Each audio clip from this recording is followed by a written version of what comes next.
Mboro manado, mboro manado, manado, mboro manado. Yo mashi Homun Tiv Yo mashi Mboro manado, mboro manado, manado. Mob de kofri. Amina. Igbejera ka ko na mob de kofri. Mbo problem firi gande firi yen. Nenga mburo. Mumvoro hama kushia kama varo vewo chiyaga. Iru kwa kwasi. Mumvoro kai. Only issue the firi naira. Zayo hingi problem again. Is problem your zayo. Me issue firi va na higen zayo hingi problem. Demo kuma kwa shik na mono. Eh. Ina kuche te abota na hana. Ado. Bona. Maninge kwa hanu make use of your. Muvana we change konga koro mama ga jiri minyi ale problem. Matu hingwa kongo munyambi o. Kemo nyambi. Which have one for gachi. One kongo koro. Yes.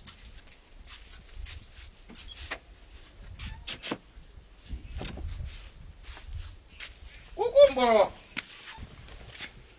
Uko kwa shunsha woda tatakra. Wọ́n bá ìrìn kó àyà ń mọ̀ ọ́n kó o kó o sì yẹ igi ẹ̀ pọ̀ o ẹ̀. Àrùn kúrẹ̀ títẹ̀ nìyà igi ẹ̀ náà àyìn náà wọ́n pé oṣù mi nìyà. Kẹ́rin kó a bá bẹ̀rẹ̀ yà ìgbà ọ̀gá kó o sì wẹ̀ yẹ igi ẹ̀ wẹ̀ kásì yẹ ó bú mọ̀ yàrá. Àbí èké dà pọ̀.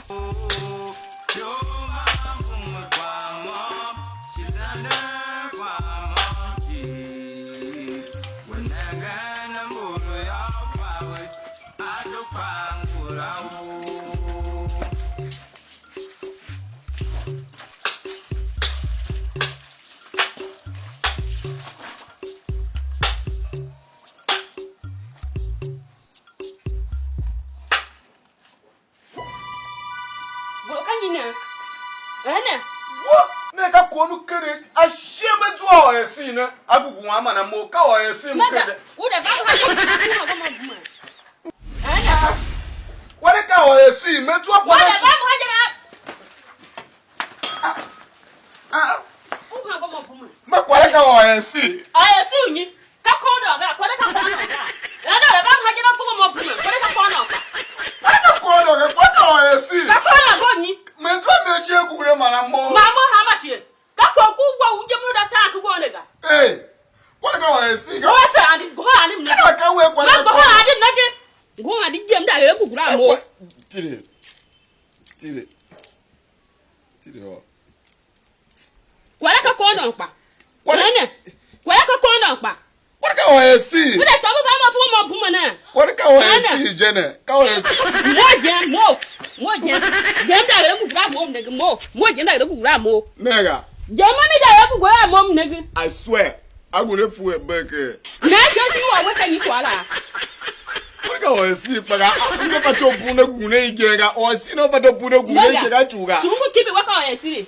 No, o si no pa to bu na gu na igega tu fu e back. Na ju su pu ka wa shi no wa ka o esi ju su pu kwa de ka ko na go na mo de pu ma mo de to ba mu ha ya ru mo bi ba kwa si gangwa ka. Sorry. Moro. Ado. Moro, what's happening? Can you resign my Ado. Look at this. Is it not AC? Look at it very well. Negi temple kwa leka o AC ga. I more web. Can you resign me hygiene? Just make a can you kwa temple kwa leka o AC ga. Go AC. Can you resign me hygiene? Mo wa da to ba mu ha ye gwo pon wo ba se ha ko egbo ni ora mo ya. Gwo kun na ko na ha she olu mo wa ka o AC. U fu mo gu me kwa se. Alu o AC aka se na go sha gugu mo mu negi. Ka je. Moro fu e be. Moro je me gwa negi. O ora kwa se na we o AC ne ka o AC ni. Maka o AC. Mukere pepe de chama duwe me change ma gune marabu. Je ka ma ka je na re mo ye. E ige fu e bebe. Nenge. Madam. Mboro eru he unenga. So why see bana ako why see by jumping crash shaft jene ka we jumping crash shaft here.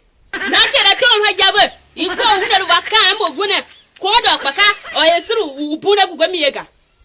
Mboro. Is that what you told she? What are you see? Oyesu nyi, de la mukwa haga. Mboro. Take your oyese. Nenge, all very very careful car mechanic no. Nenge, oh we you magan we fa car ne ga go. But we no ngone yo. We no ngone yo. Mboro, I say you later in the morning there. Olufu na nyani kuma. Ku zele buma mo ha zaza bu zo kwa olu mi kuma mi hive. Ufa kwa kona ki peru buma mo ka oyesi la. Olu. Sorry. Sorry wele pa ola mvidi. Mvidi hu. Mkushimiga. Mvidi hu. Me sorry. Nega. Gari wa sorry ga. Msafo nwa ga bula gugwe mo. Makana ega ka mwega. Kwa nega. Ka oyesi. Na go fa wo makana gwa ma na ba gba uyem. Sorry kanu da yama. Ma na ba lu kita. Kana sam na gugu ga lu kita. Ba ine ki wo fa kwa ka kondo mo. Wo ina wo fa kwa ka kondo mo. Ina na so ka kwa do ko pina boga. Uba ne yuzu kondo ga. Oya lu sha ma ka yo le ba mo. Uba ne yuzu kondo ga. Ma yo le ngi ba mo. Ino fa kondo yu na na. Awo yo tesim ga. Me ina wo fa kondo yu na. Awo yo tesim be. Ino fa ina wo gbo fa kondo. Awo yo tesim be. Ka yi wo eri wo da fe ko kondo asembre. Na de ko kwana ka kwana la lu kita. Ina ba ba lu kita. We know what for the difference between corner and Madi. Me ba lu kita. Me pasika. Ka de tira. Me pasika. Me tu yo no. Vehi. But you are in a work for a corner more. You know for simply work for a corner more. You know what for a corner more. And what for boons or Gavega. You know what for who get over a corner more. Whenever I sing, now we are a corner. Never come never ka last one in ya. Alu yangu. Mnaga see what we work it the hell laga. Mulu kwa. Adoga. Ka last one in now in ya.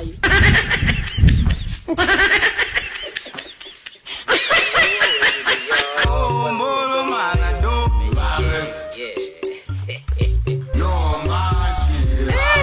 Homun Tiv. Mboro I work on.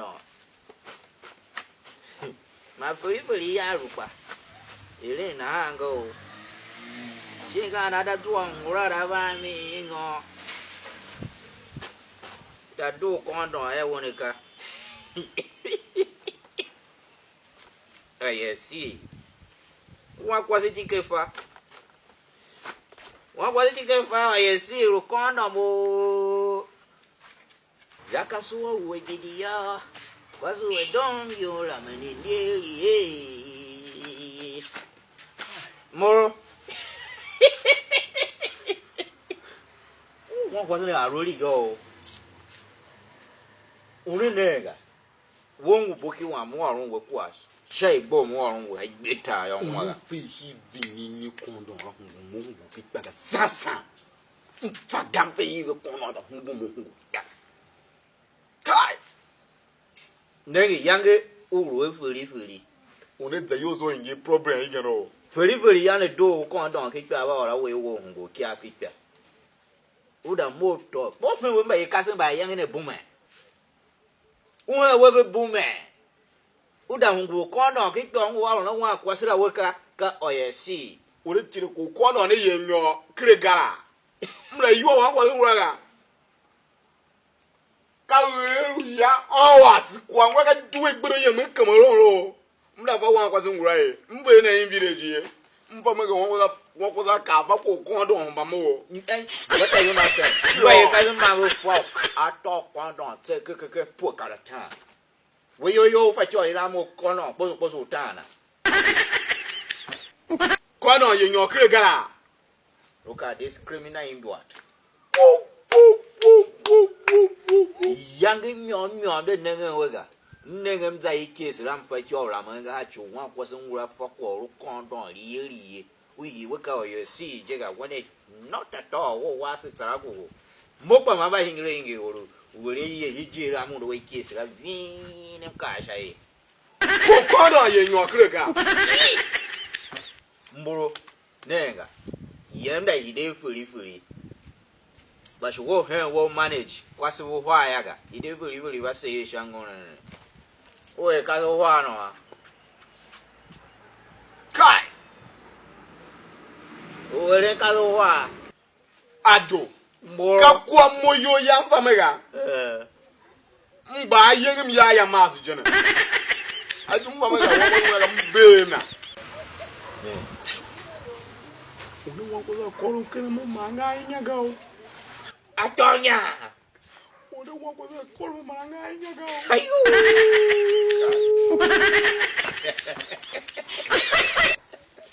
O wa mba yengim ya mas. oh ayesi Ore pa wo oro mo ga dam no mo. Ko no bebe o esi gbogbo. ari tuwe kwa zo bada faga It's okay. ore na we kia wo Mboro mana do, mboro mana do, mana do, mboro mana do.